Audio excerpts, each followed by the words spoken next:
Welcome to KU Pathashala. Today I'll be talking to you about realism and modernism in American fiction. These two movements, realism and modernism, came into America, as it did all over the world, during the second half of the 19th century. To be more specific, the American Civil War had a great impact on the writings that were to follow in the years after the Civil War and the abolition of slavery.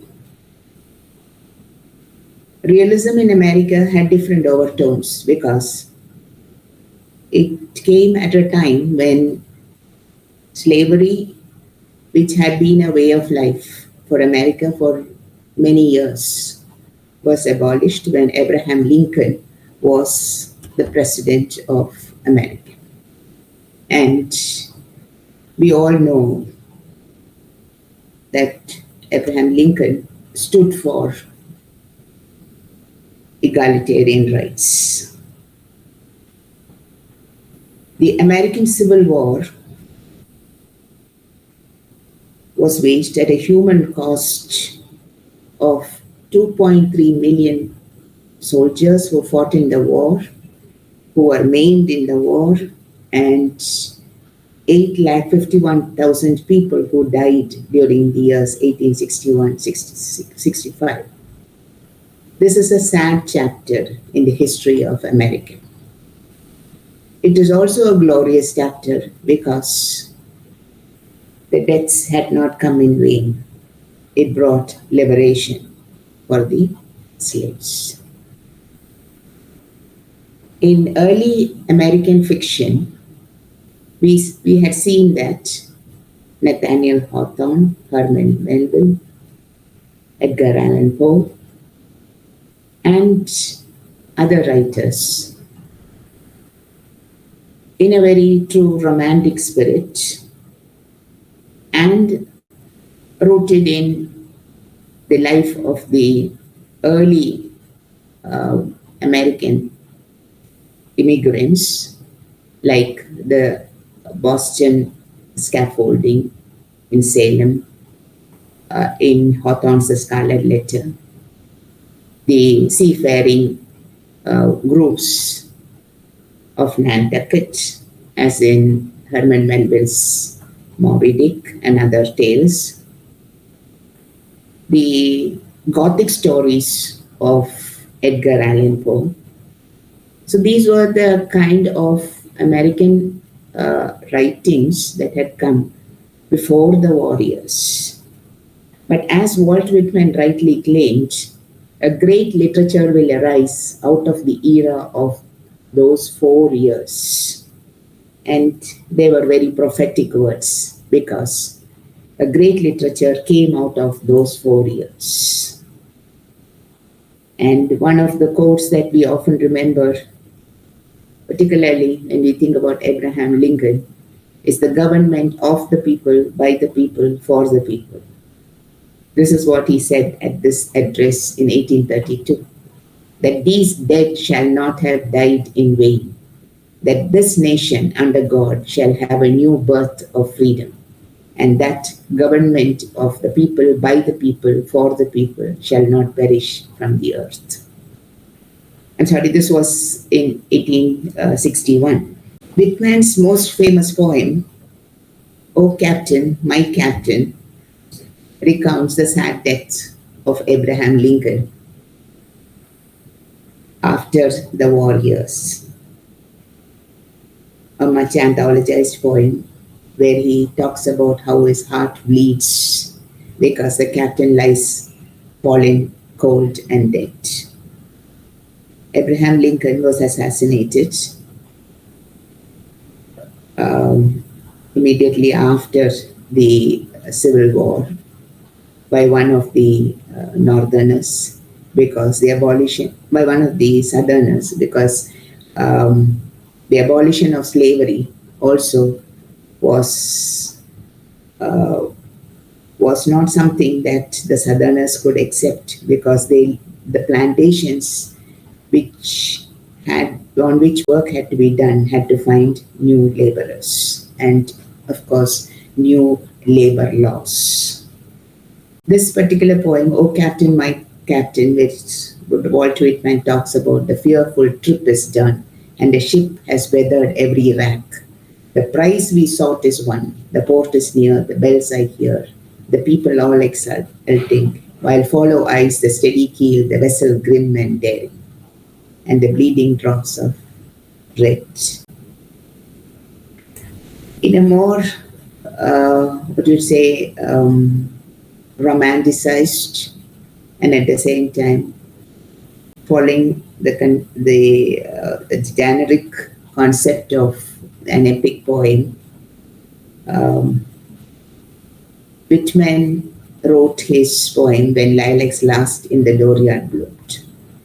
This is a poem that also mourns the death of Lincoln and talks about how the heart-shaped leaves of rich green and the pointed blossoms of lilacs, with every leaf a miracle, is bestowed on the passing body of the journey of Lincoln to Illinois, his hometown.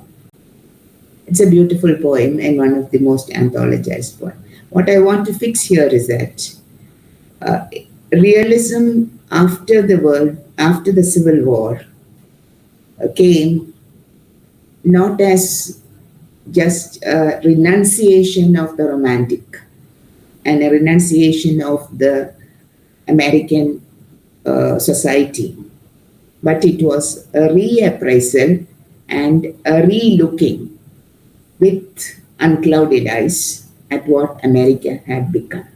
So these early poems of Whitman, as I just put before you, suggest that the poems actually give the feel that America shall stand together, and that the death of Abraham Lincoln has not been in vain. With this introductory preface to what I am going to say, I would like to draw your attention to what the African slaves went through and why the Civil War was very important in the history of America. It was not accepted by the Southerners. It was looked down by the Northerners. Abraham Lincoln had to go through the protests and the antagonism of many of his fellow Americans, but a strong man who finally brought America to the shores of egalitarianism. And in one of his address, he was to say that it is not, America was born not just in 1776 with the American Revolution, but way back in 1620 when we all came to America with an American dream of equality and prosperity for all. So this was a reworking of many of the thoughts and concerns that had been theirs in the early 17th century, which had, in the course of time, been soiled by the attitude that the whites showed to the African Americans. They were at one time just called blacks. They were African slaves. And this picture on the left shows how shiploads of Africans were brought to America to work on the plantations. They were crowded into ships. They were not given proper food. Many died of smallpox. They were just thrown overboard. They would be brought to the auction stands in Boston, in Salem, and the families would be auctioned. Sometimes the mother would go to one owner, the child to another, and a husband to another. So the kind of grief, the suffering that the Africans went through is a sad history in the lives of many slaves. And consequently, the American Civil War brought together many of the slaves who had, during this time, had some kind of an education under their masters, and many of them began to write. The first period of writing came from the slaves and about their lives, the harrowing conditions in which they lived. There were short narratives. One of the earliest books to receive attention was William Brown's The League for Freedom in 1858. When Williams published another of his book, which is called Clotel, in 1853, he was to lay bare not just the lives of black men, but also that of the black women. Harriet Beecher Stowe, in a very popular novel, Uncle Tom's Cabin, which is supposed to have sold many, many copies, she was a teacher in a seminary in Hartford. She was in a female seminary, and she wrote about the life of the African slaves, the very restrained lives of the African slaves in their shanty, in their very dilapidated quarters where they lived. And interestingly enough, Abraham Lincoln, one meeting her, said, "Is this the lady who started the Civil War?" So this is the little lady that started the Civil War. And Uncle Tom's Cabin opened the eyes of many who had not thought deeply about the black condition. It is in this context that we can look at what American realism became and why American realism became a part of the writings, fictional writings that came out from the country. William Dean Howell's name is the one that is associated with realism. And this is what William Dean Howell had to say about realism. He said, "The novelist might be greater possible help to us if they painted life as it is, and human feelings in their true proportion and relation. But for the most part, they have been and are altogether noxious." William Dean Howell's, the first of the realistic novelists to write about what he claimed to be a painting of life and human feelings in their true and right proportion. Consequently, we find that in his novels, The Modern Instance and The Rise of Silas Lapham, he talks about the changed American scene, where he realizes that the city life, the urban life, begins to now emerge, and a simple egalitarian society where luck and pluck were rewarded to one with social and economic gulfs were becoming unbridgeable, and the individual's fate was ruled by chance.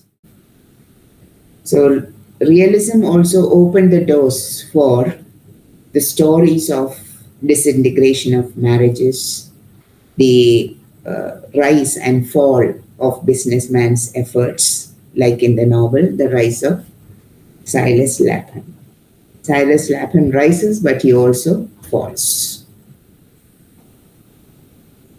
And in the novel, The Rise of Silas Lapham, he says, No, I understand that, and I quite agree with you. But I have always contended that the affections could be made to combine pleasure with profit. Very cynically, he says, I don't see why, when it comes to falling in love, a man shouldn't fall in love with a rich girl as easily as a poor one. Some of the rich girls are very nice, and I should. So, materialism and materialistic thoughts become or come to replace true love, sincere love. So, William Dean Howells, as a realist writer, addressed many of these issues that were part of the urban social life. The economy of the land, the human relation between man and woman, the social reality that he saw around one, and as he says, to make a painting of real life. But when we think about realism, the person who comes to mind immediately is Mark Twain, a different kind of realism.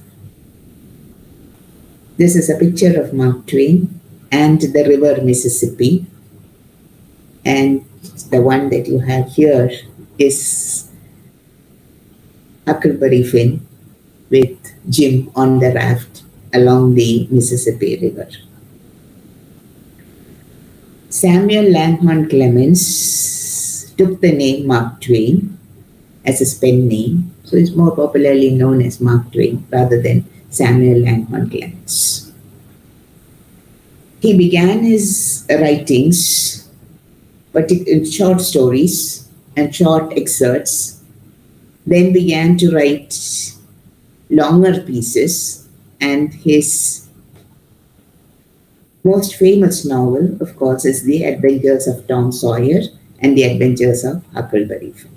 He also had travel narratives like The Innocents Abroad, Roughing It, Life on the Mississippi.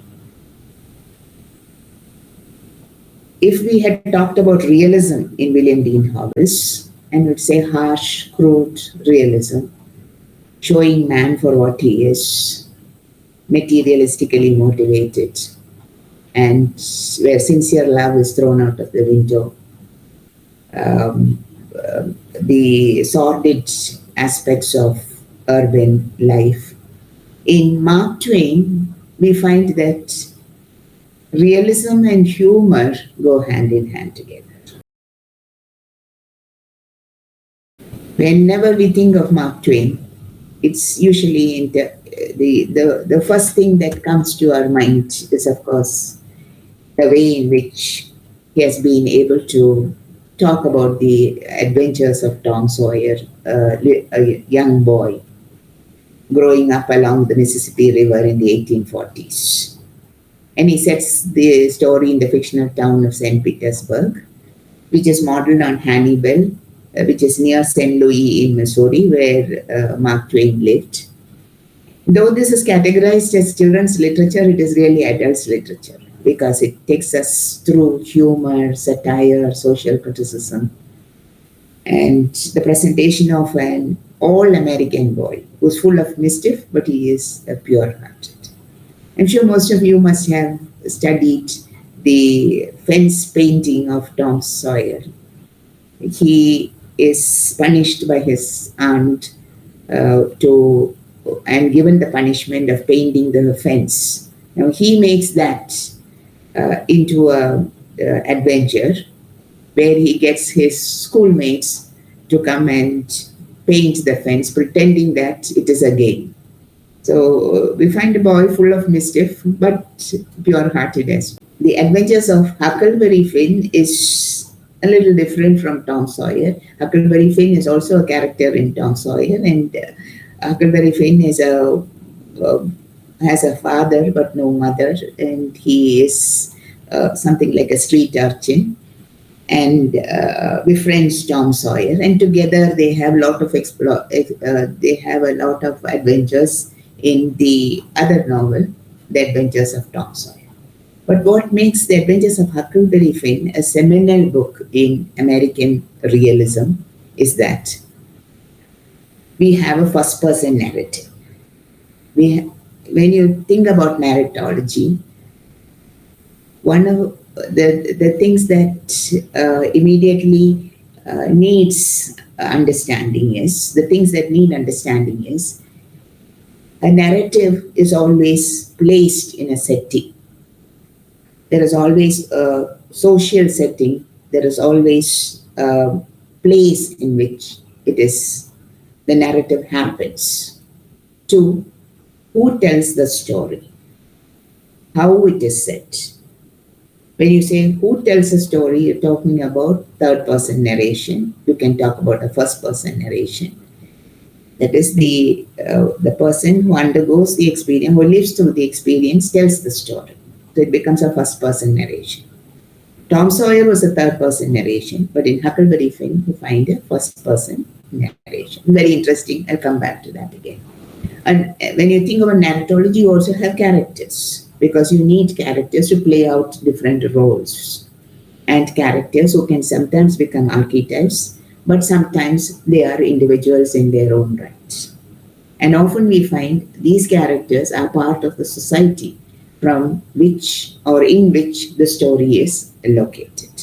So setting matters, the characters matter, the way in which a narration happens. Also the style in which, or the language which gets used in the narration. So unlike in poetry, when we come to fiction, one of the important things for a reader to identify is who tells the story. And here is a first person narrative in Adventures of Huckleberry Finn. What is the language that is used? It's a vernacular English, it's a coarse language that gets used. Who are the characters? Huck Finn, Tom Sawyer, Jim. What is the psychological conflict or the moral conflict that we have in this story? You have a moral conflict in Huck because he is helping Jim to escape. And Huck knows that he is doing something against social values and social rights. But on the other hand, he knows that morally he is helping a man who is in distress. And so he is doing something that is good and not evil. The author behind all this screening has a thematic thrust. He establishes a critique of society or an understanding of society. Here's a novel which is a severe critical satire on established attitudes, particularly racism. So if you look at Huckleberry Finn, it has all the trappings of what you would say an critique of a narrative that tries to make us understand not just a story, but also to understand what constitutes or what should go into a novel or into a fictional tale. This is the kind of realism that we are talking about when we talk about a novel like Huckleberry Finn. There are some quotes from the novel which will give you an understanding of the humor as well as the language that is used. The first that reads, "Human beings can be awful cruel to one another." It's a very simple statement, but it is a truth. It is a reality. Sometimes human beings are awful cruel to one another. It's a boy's language because it is a first-person narration. And the next excerpt that I have taken reads, "Jim said that bees won't sting idiots. But I didn't believe that because I tried them lots of times myself and they wouldn't sting me." The humor in it. They didn't sting. Jim said that bees won't sting idiots. So Huckleberry himself is saying that the bees won't sting me, though I have tried lots of times, because I am an idiot. So the subtleness with which the humor is embedded in the language. Another excerpt that reads, "There were things which he stretched, but mainly he told the truth." This is not what you would say grammatically correct English, which he stretched, which he fabricated, but mainly he told the truth. That is the little voice aside to what he has said. And the next one, again, was satirical humor about the people in a town. Ain't we got all the fools in town on our side? And ain't that a big enough majority in any town? So in any town, fools are there more than people who are not fools. So Mark Twain, an analysis of Mark Twain's novels becomes interesting because he has all these subtle intricacies of narration webbed into a story that is being told by a young boy, a street urchin, who befriends a black slave to escape, and the escapades that they go through. Now, realism also had another side to it, and that is what we would call naturalism. Naturalism, like realism, was a literary movement, and it drew inspiration from the French authors of the 19th century, especially Émile Zola, who sought to document through fiction the reality that they saw around them, particularly among the middle and the working classes living in cities. So naturalism was an attempt to show how the city and the slums made people victims of the society in which they lived, particularly poor girls like Émile Zola's Nana, or Sister Carrie, Theodore Dreiser's Sister Carrie, or Maggie, A Girl of the Street by Stephen Crane, all girls who come to the city to make a living, but they are drawn into the vortex of a slum life and are forced into prostitution or into acting, and they end up with very disastrous results. So naturalism was an extreme kind of realism which tried to suggest that whatever your character is, it is the environment or the society that is around you that decides what becomes of your life. So there is a predeterminism about it. Your life is already determined once you come to a particular place. You cannot get out of that vortex of a slum life, or you cannot get out of the depths into which you have fallen.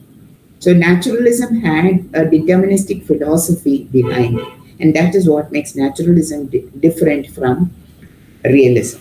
Naturalism also attempted to show that it is not only the environment that determines what happens to you, but your character also, in a way, because it is molded by the environment, becomes detrimental to you. And he also suggested that what we would call psychological impact on you, psychological determinism. So naturalism was another way of writing, which many writers who came after what we would call pure realism, or realism as a painting, as William Dean Howells was trying to suggest, or realism as Mark Twain was trying to put across through what you call seemingly children's literature. It was not children's literature. You find a movement now in the 1900s to the 40s or the 39s where you have urban realism. Now, in the urban realism, as I said, there is an environmental determinism. In New York City, poverty, alienation, loneliness, and Maggie, A Girl of the Streets by Stephen Crane, falls into poverty, downfall, and death are inevitable. An environment becomes her identity because it is the environment that totally destroys her. So this is also a very depressive kind of philosophy because it suggested that whatever you did, there was a predestination or there was a predeterminism. It was not rooted in divinity, but rather it was rooted in one's surroundings. So that was the difference.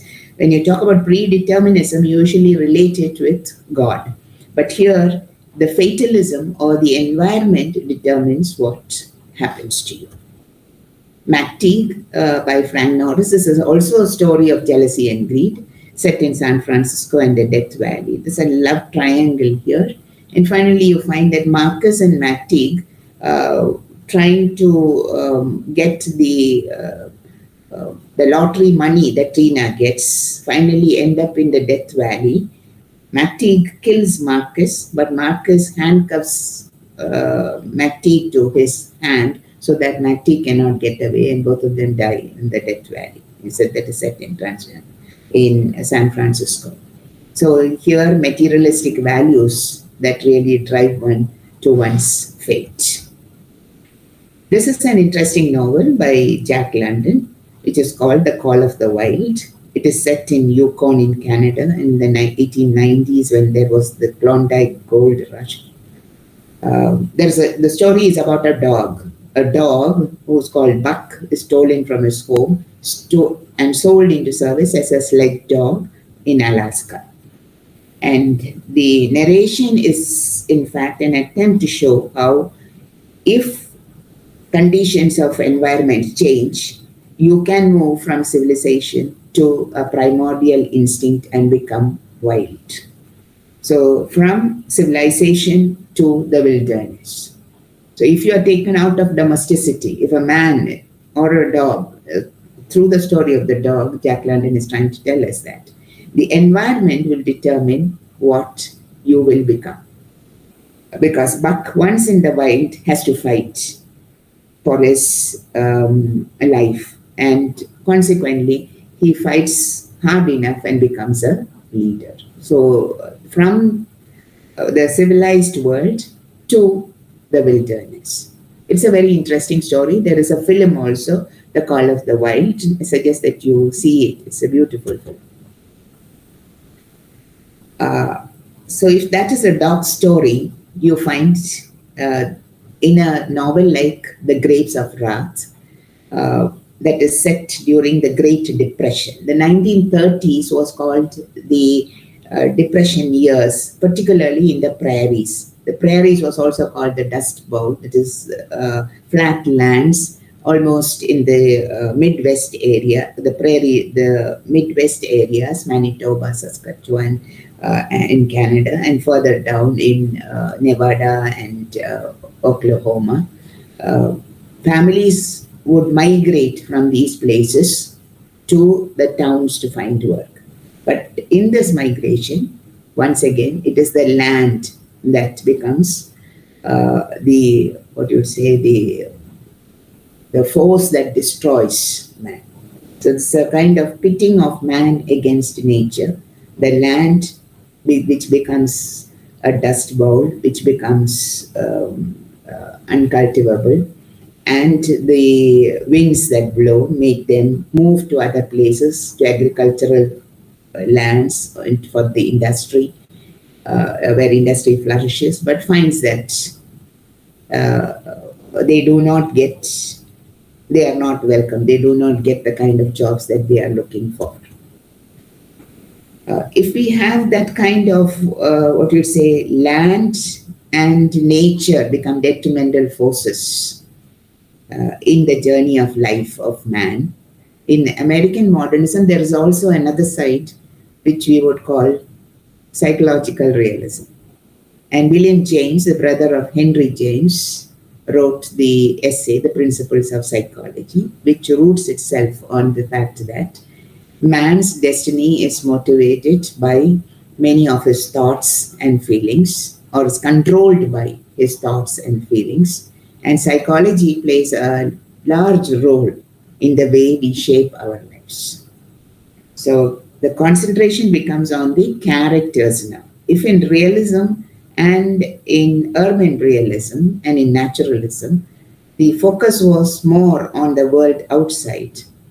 In psychological realism, and that is what we find in Henry James, the focus is on the character and how the characters responsibilities and betrayals and freedom become the theme of the novel.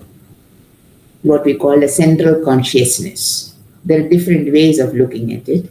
We have a central consciousness of the narration. There is a limited point of view because only one character is talking about her experiences. And if she talks only about her experience, you get only a very limited view.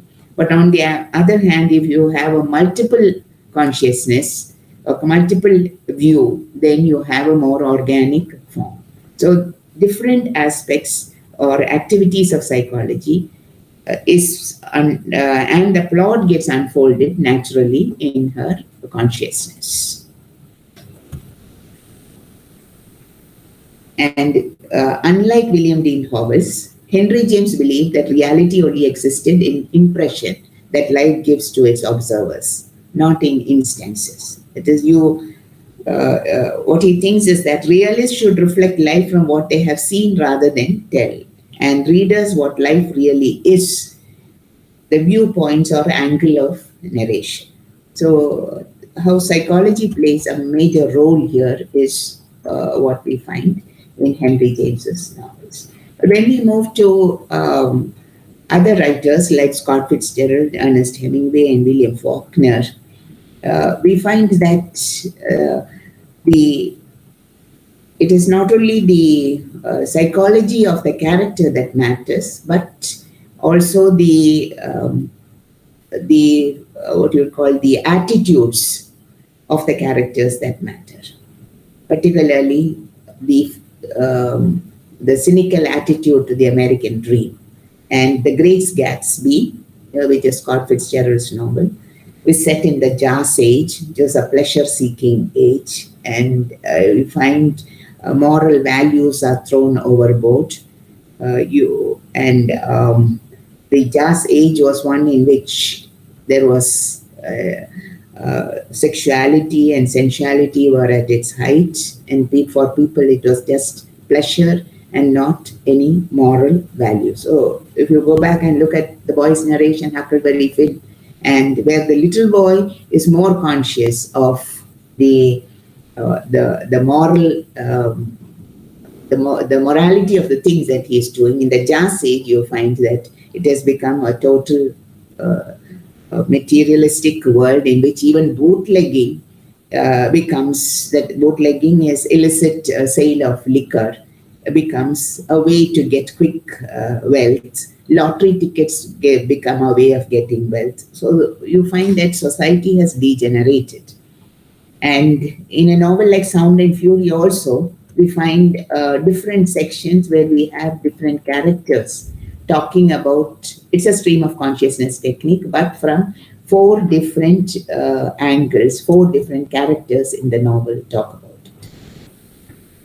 Ernest Hemingway's, even though The Farewell to Arms was the novel that won the Nobel Prize for him, we find that it is in The Old Man, Farewell to Arms is more about the First World War. In the novel The Old Man and the Sea, which was published in 1952, actually encapsulates the essence of American dream and also the essence of the fighting spirit of man. As the title suggests, the old man, who's an aging Cuban fisherman, goes out into the Gulf Stream and catches a giant marlin, that is a fish. He kills it, but unfortunately, since his boat is small and the fish is so big, he has to tie it to the side of the boat. And by the time he reaches the shore, the big fish has been eaten away by the other fishes in the Gulf Stream. And so he brings a skeleton back to the shore. And this final statement at the end of the novel, but a man is not made for defeat, he said. A man can be destroyed, but not defeated. And that is the true American spirit that we have running through these novels. So in the course of this narration, what I have tried to project for you is that American realism and naturalism and psychological realism, as we have seen through these novels, were attempts by novelists to understand the world in which they lived, to show, as in this novel, he says, every day is a new day. It is better to be lucky, but I would rather be exact. So the exactness with which they tried to represent what they saw around them, to paint what they saw around them, to show the minds of characters as they went through the different phases of American history, the Depression years, the Jazz Age, and the war. All these became the history that sparked off the imagination of the novelist. So, American realism and naturalism are periods in American history that contributed in a large measure to what the American novel or the American fiction was to become in the 20th century. In another presentation, I'll talk to you about the 20th century and women novelists who came on the scene, Black African American writers like Toni Morrison, Alice Walker, and others. And of course, the diaspora writers who have now come to be recognized as part of the representative writers of American literature. Chitra Divakaruni, Indian American writers who are there now writing. So it's a rich body of fiction that has come out from America and which America can justly be proud of. Thank you.